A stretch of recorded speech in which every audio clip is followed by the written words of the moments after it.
PSTR teachers ಕೂಡ ನೇಮಕಾತಿ ಆಗಿಲ್ಲ.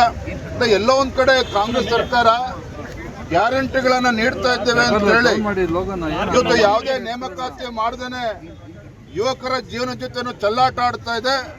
ಇದಕ್ಕೆ ಉತ್ತರವನ್ನು ಕೊಡುವಂಥ ಕೆಲಸ ರಾಜ್ಯ ಸರ್ಕಾರ ಮಾಡಬೇಕು, ಕಾಂಗ್ರೆಸ್ ಸರ್ಕಾರ ಮಾಡಬೇಕು, ಮಾನ್ಯ ಮುಖ್ಯಮಂತ್ರಿಗಳು ಮಾಡಬೇಕು.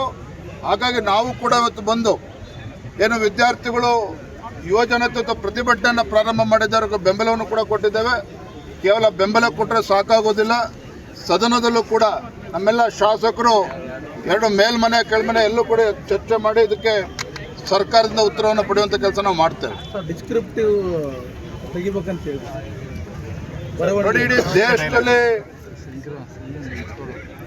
ಇಡೀ ದೇಶದಲ್ಲಿ ಯಾವುದೇ ರಾಜ್ಯದಲ್ಲಿ ಆ ರೀತಿ ಇಲ್ಲ. ಡಿಸ್ಕ್ರಿಪ್ಟಿವ್ ರಿಟರ್ನ್ ಎಕ್ಸಾಮ್ಸ್ ಎಲ್ಲೂ ಕೂಡ ಇಲ್ಲ. ಇವರು ಅದಕ್ಕೆ 200 ಮಾರ್ಕ್ಸನ್ನು ಅಧಿಕವಾಗಿ ಕೊಟ್ಟು ಯಾಕೆ ಇದಕ್ಕೆ ಅವಕಾಶ ಮಾಡಿಕೊಡ್ತಾ ಇದ್ದಾರೆ ಅಂತ ಹೇಳಿದ್ರೆ ಅದರಲ್ಲೂ ಕೂಡ ರಾಜ್ಯ ಸರ್ಕಾರ ಕಮಾಯಿ ಎಷ್ಟುಟ್ಟುತ್ತೆ ಅಂತೇಳಿ ಭ್ರಷ್ಟಾಚಾರಕ್ಕೋಸ್ಕರ ಇದಕ್ಕೆ ಅವಕಾಶ ಮಾಡಿಕೊಡ್ತಾ ಇದ್ದಾರೆ.